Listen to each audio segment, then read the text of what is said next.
Olá pessoal, sou o professor Rodrigo. Irei explicar agora a última parte do sistema excretor. Já elaborei dois vídeos já falando sobre esse sistema. No último vídeo eu falei sobre os néfros, né, sobre a sua morfologia e fisiologia. Agora nesse vídeo aqui, na parte 3, eu irei falar sobre o controle hormonal em cima do sistema excretor, tá? E alguns probleminhas que podem aparecer também relacionados ao sistema excretor humano. Tá bom? Então vamos aqui continuar. Sobre o controle hormonal, tá? Só algumas informações aqui. Em um dia, os rins produzem cerca de 180 litros de filtrado, tá bom? Na realidade, os rins eles podem filtrar até 60 vezes o nosso corpo, o nosso sangue em um dia, e isso produz mais ou menos 180 litros de filtrado. Porém, 99% desse volume vai ser reabsorvido pelo sangue, como eu falei para vocês ainda há pouco, no vídeo anterior, né? Que na reabsorção, a maioria do filtrado ele volta para a corrente sanguínea. Assim é produzido de 1 a 2 litros de urina ao dia. Tá? Então é isso, de 180 litros de filtrado, cerca de 1 a 2 litros de urina é formado ao dia. Por isso que o rim tem uma grande capacidade de economizar água, tá? Concentrando as excretas e ureias produzidas em um dia em um volume pouco mais de em um volume de um pouco mais de 1 litro de urina, tá bom? Então o nosso corpo tem essa grande capacidade aí de estar economizando água.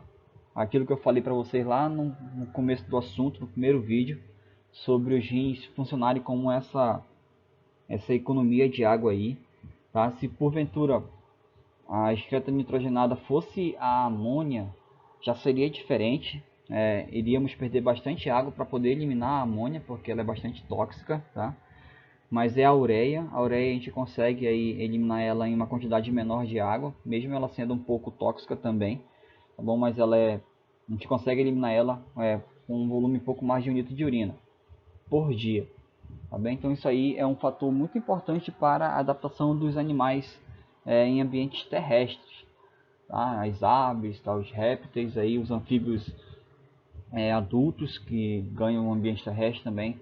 Essa função aí do rim ele é muito importante para a economia de água, tá bem?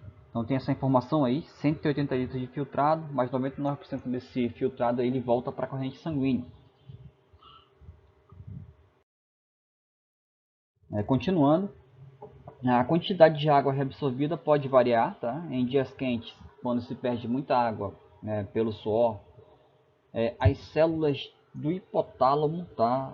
Lá na, lá na hipófise, vão produzir um hormônio chamado de antidiurético. É uma sigla, tá? Tem uma sigla que nós chamamos de ADH. Tá?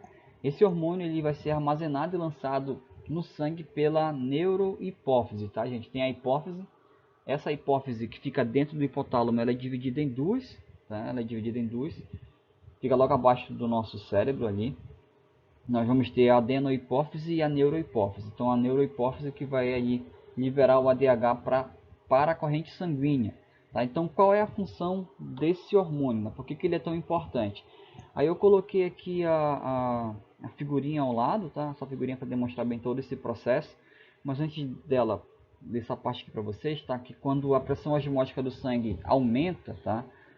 Tem pouca água no corpo, tá? Então se a pressão osmótica do sangue aumentar porque tem pouca água no corpo, esse hormônio vai agir, tá? Esse hormônio vai ter a função de aumentar a permeabilidade relacionada à água do túbulo contorcido distal e do ducto coletor. O que isso significa, tá? Então a gente vai aqui para a figurinha só para a gente entender melhor. Existe uma grande pressão osmótica no sangue, tá? A pressão osmótica no sangue está alta. Tá? Então, o que isso vai acontecer? Isso vai estimular o hipotálamo a produzir o hormônio ADH. Tá? Aí esse hormônio ADH vai ser lançado na corrente sanguínea. Tá? Ele vai ter a função de estimular o túbulo contorcido distal e o ducto coletor a reabsorverem mais água ainda para a corrente sanguínea. Lembrando que a pressão osmótica do sangue está alta, então tem pouca água no organismo, o corpo está desidratado. Tá? Então precisa de mais água para a corrente sanguínea. Então acontece todo esse processo. O hipotálamo produz ali o ADH vai ser armazenado ali na hipófise, na região da neurohipófise, tá? Em seguida ele vai ser liberado na corrente sanguínea e ele vai agir estimulando, tá, o ducto coletor, que é esse maior aqui, e o túbulo contorcido distal, que é aquela última parte dos néfrons, a reabsorverem mais água, porque vai aumentar a permeabilidade relacionada à água, tá? Com isso, mais água vai entrar na corrente sanguínea. E isso acontecendo, a pressão osmótica do sangue vai baixar, tá? Então, quando a pressão osmótica do sangue baixa, vai inibir a produção do hipotálamo, a produção do ADH pelo hipotálamo. Então, é um ciclo, tá? É um ciclo para manter ali o equilíbrio osmótico do nosso corpo, tá bom? Então, isso acontece constantemente aí no nosso organismo.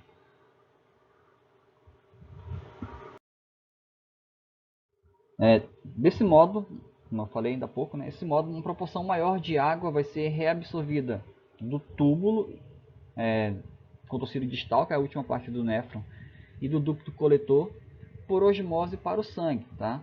A urina, ela vai ser produzida em menor quantidade e vai se tornar mais concentrada e escura, tá? Então, aqui tem um outro esquema para a gente entender melhor como isso funciona. Então, a gente vai só explicar primeiramente essa parte aqui. O que acontece quando o corpo tem carência de água, quando ele está desidratado? Há uma alta pressão osmótica, a osmolaridade está alta, tá? Então a pessoa vai ter sede, tá? Vai ter sede e vai estimular o hipotálamo a produzir o ADH, tá?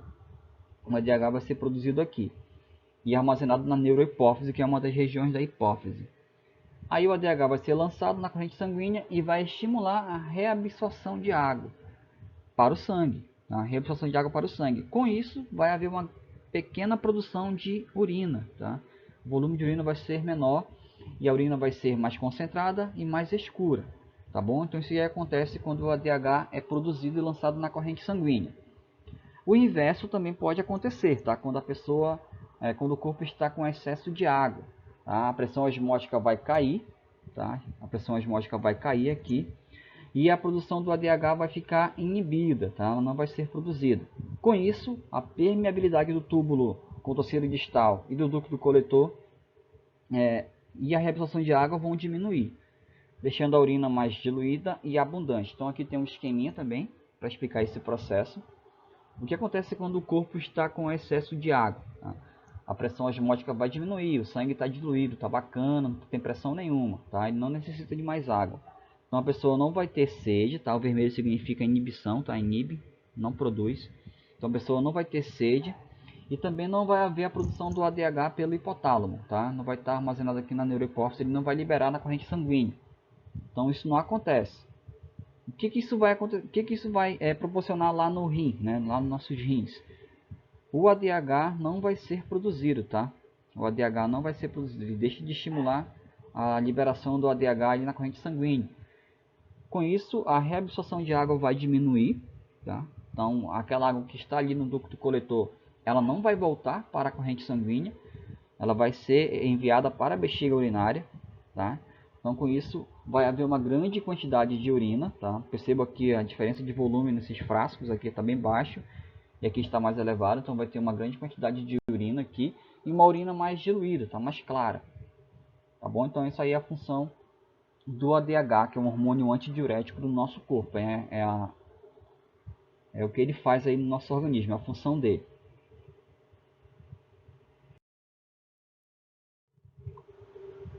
O álcool, tá, pessoal? Isso aqui é importante, isso é uma curiosidade, tá? O álcool também inibe a produção do ADH, que é um hormônio antidiurético. A pessoa, ao consumir cerveja, essa pessoa está ingerindo álcool e muita água, tá?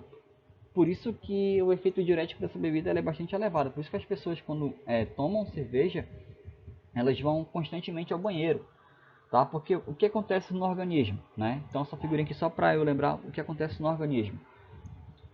Na neurohipófise, o ADH, quando chega no rim, ele vai aumentar a reabsorção de água para o sangue e vai diminuir o volume de urina, tá? Quando o ADH é produzido.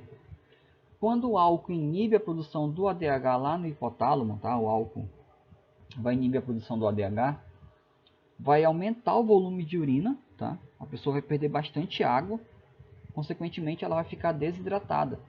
tá? Por isso que a pessoa aí, quando ingere bebida alcoólica, principalmente a cerveja, ela perde bastante água aí, devido a inibição da produção do hormônio ADH, tá bem? Então isso é uma curiosidade aí, agora você já sabe, quando uma pessoa estiver bebendo cerveja e estiver indo constantemente ao banheiro, é o efeito do álcool na inibição do ADH lá no hipotálamo, tá? Então por isso que ela não consegue aí reter mais água no organismo, ela está eliminando, tá? Mais do que o necessário, então ela fica desidratada. Daí uma outra curiosidade, tá? Quando a pessoa perde bastante água aí quando está ingerindo cerveja, tá? Qualquer bebida alcoólica, o corpo fica desidratado e o cérebro, pessoal, o cérebro é uma das regiões que mais exigem a água, tá? Ele consome bastante água ali, o cérebro, para que realizar suas funções, né? Então, quando a pessoa acorda depois de uma noitada aí, enchendo a cara e tal, né? Bebendo bastante cerveja, quando a pessoa acorda, ela geralmente acorda com dor de cabeça, né? Nada mais é que o cérebro pedindo para o organismo beber água, tá? Ingerir água, porque tem pouca água no corpo e tem pouca água ali circulando ali na corrente sanguínea, na região do cérebro, para ele realizar suas funções, tá bom? Então ele está pedindo ali que a pessoa comece a ingerir água, porque ela perdeu bastante na noite anterior, urinando bastante, tá? Então isso aqui a pessoa diz que está de ressaca, tá? Ressaca nada mais é que falta de água mesmo no corpo, tá? Então muitas das vezes a dor de cabeça que aparece nas pessoas é falta de água, tá? Então se tiver dor de cabeça aí, beba um copo d'água antes de estar ingerindo qualquer remédio, que pode ser só esse o problema, tá bom? Avançando, uma outra situação que acontece relacionada ao ADH, quando há deficiência na produção desse hormônio, forma-se grande quantidade de urina muito diluída, causando uma doença chamada de diabetes insípida, tá? Sem gosto, isso aqui significa sem gosto, né? Tem a diabetes mellitus, que é relacionada à produção de a baixa produção ou a não produção de insulina pelo pâncreas, tá? E tem esse outro tipo de diabetes aqui, que é diabetes insípida, quando não há produção ou há deficiência na produção do hormônio ADH. Então nessa figurinha aqui é só para demonstrar o que acontece, tá? Uma pessoa normal, quando ela tem a produção normal do hormônio antidiurético, que é o ADH, ela consegue ali estar reabsorvendo a água constantemente para a sua corrente sanguínea, não fica desidratada rapidamente, tá? E há sempre um baixo volume de água, né, de urina ali produzido pelo seu corpo, tá? Uma baixa produção de urina. Uma pessoa que possui diabetes insípida, ela está constantemente se hidratando, tá? Porque não tem ali o ADH para reter a água no organismo, tá? Para que a água possa ser reabsorvida para o sangue. Então ela está tomando água constantemente, porque parte dessa água vai ser direcionada para a bexiga, tá? Então ela produz uma grande quantidade aqui de urina e bastante diluída, tá? Bastante clara aqui, então está perdendo bastante água desnecessariamente, porque ela não tem a produção do ADH normalmente aqui, ó, tá? Tem um defeito aqui na produção do ADH, então a água passa basicamente aqui direto aí para a corrente sanguínea, para a bexiga urinária, desculpa, para a bexiga urinária. Então os rins aqui não conseguem reabsorver, ali os túbulos néfricos não conseguem reabsorver ali a água necessária para a corrente sanguínea, tá bom? Então, isso aqui são alguns probleminhas aí relacionados à produção ou não do ADH. Agora uns probleminhas relacionados ao sistema urinário, tá? Coloquei só alguns aqui. Primeiramente começando aqui com a litíase ou cálculo renal, que é conhecido como as pedras nos rins, né? Bastante comentado aí na população. Os cálculos podem se formar quando aumenta a concentração de cálcio ou de outros sais da urina. A pessoa teve algum problema no sangue de repente, tá? Então ela começa a acumular ali esses sais no sangue. E esses sais podem se cristalizar e formar ali essas pedras, tá? Cálculos pequenos podem ser eliminados naturalmente na urina, mesmo que causem dor, né? Mas cálculos maiores, tá? Pedras maiores podem obstruir e ferir parte do sistema urinário. Por isso, algumas vezes é necessário removê-los por meio de cirurgia. Então aqui tem uma figurinha, tá? De dois rins, tá? Um rim normal, saudável, tá? Isso aqui tá um rim normal, saudável, tá funcionando perfeitamente. o fluxo de urina está fluindo aqui normalmente. E aqui eu tenho um rim que está com problema, tá? Ele está com uma pedra, tá? Está com uma pedra obstruindo aqui a passagem da urina da pelve renal para o uréter, tá? Então aqui nós temos um uréter obstruído pela essa pedra aqui no rim. Percebam que essa pelve renal está inchada aqui, tá? Por isso que a pessoa sente bastante dor quando tem pedra nos rins, porque o rim fica mais inchado, tá? E não flui normalmente aqui a urina para a bexiga, tá? Esse uréter fica obstruído e passa pouquíssima urina aqui, tá bom? Então isso aqui é um dos problemas relacionados ao cálculo renal. Por isso que é bom a gente estar sempre se hidratando aí, para deixar ali o sangue bem diluído, tá? E na região do túbulo néfrico ali, esses sais possam ser reabsorvidos pelo sangue, tá bom? Então isso aí acontece aí no nosso rins, tá? Podem acontecer no rins das pessoas que têm pedra nos rins, aí acontecem essas situações. Um outro problema, coloquei 2 em 1 aqui, podem acontecer infecções por micro-organismos na uretra, que é chamada de uretrite, ou na bexiga, que é a cistite, que é a infecção urinária, tá? Então a gente pode encontrar ali bactérias nessas regiões aí que causam infecção, tá? Inflamação aí nessas estruturas do nosso corpo. Pelo exame de urina também pode se verificar a presença de micro-organismos e uma série de problemas em vários órgãos do nosso corpo. Por exemplo, a presença de muita glicose na urina, né? Que pode indicar que a pessoa está com diabetes. Eu já comentei sobre isso no vídeo anterior, tá bom? Então a pessoa que elimina bastante urina, glicose na urina, ela pode estar com diabetes, tá? Porque excedeu ali a capacidade do túbulo néfrico de reabsorver essa substância para a corrente sanguínea, tá? Então essas aí são uma das possibilidades relacionadas a quando a gente faz exame de urina, né? que pode descobrir. Um outro problema que eu coloquei aqui, na realidade é um processo, é a hemodiálise, né? Quando a pessoa tem infecção grave, contaminação por substâncias tóxicas ou dosagem de muitos medicamentos, ela pode ter insuficiência renal, né?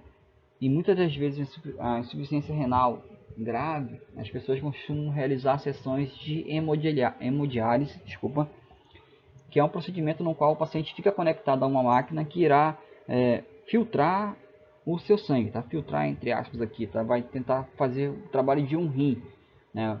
Então eu coloquei aqui a figurinha ao lado só para a gente entender como funciona, né? Vai só simplificadamente para vocês como funciona. As pessoas que precisam passar por esse procedimento, elas precisam ser inseridas nela uma cânula ou uma fístula, tá? É uma agulha com diâmetro um pouco maior, tá? Que é colocada em uma artéria e em uma veia, tá? Para facilitar o fluxo do sangue dela, tá? Então começa por aqui, pela artéria, tá? Esse sangue vai passar por uma bomba que vai aumentar a pressão desse sangue para o dialisador, tá? Que fica aqui na máquina de hemodiálise. O dialisador é uma estrutura que é dividida por uma membrana semi-permeável, tá? Por um lado vai fluir aqui o sangue, tá, da pessoa, tá? E pelo outro lado vai fluir um banho de diálise pré-dialisador, tá? Filtrado já. Vai fluir, só que vai fluir em sentido contrário. O sangue da pessoa vai vir nesse sentido, tá? E o sangue do banho de diálise vai sentido oposto, tá? E à medida que isso for acontecendo, as impurezas vão passando, vão atravessando aqui essa membrana semipermeável, tá, do sangue para esse banho de diálise, e ele vai sendo encaminhado aqui para esse outro frasco, tá, com os metabólitos, as excretas, tudo mais que é tóxico para o corpo, tá bom? Então ele consegue aí fazer essa filtração do corpo, do sangue da pessoa, através dessa membrana semipermeável, tá? Em sentidos opostos, o sangue está descendo e esse líquido aqui filtrado está subindo e está levando as impurezas para esse outro frasco aqui. É isso que acontece na hemodiálise, tá bom? Então esse sangue desce e vai voltar para o corpo da pessoa por uma veia, tá? Vai ter uma outra conexão aqui, tá? Uma outra perfuração e o sangue volta aqui para a veia, por uma veia da pessoa. Geralmente tem que ser dos membros superiores para facilitar ali o acesso, tá bom? Então isso aí é diálise, tá, gente? Isso aí acontece, a hemodiálise, desculpa, isso aí acontece aí nas pessoas que têm insuficiência renal, tá? No mais, tá? Eu espero que vocês tenham aprendido alguma coisa sobre o sistema excretor, perceberam que é um sistema bastante complexo e muito importante para o nosso organismo, tá? No mais, tchau, gente, até a próxima.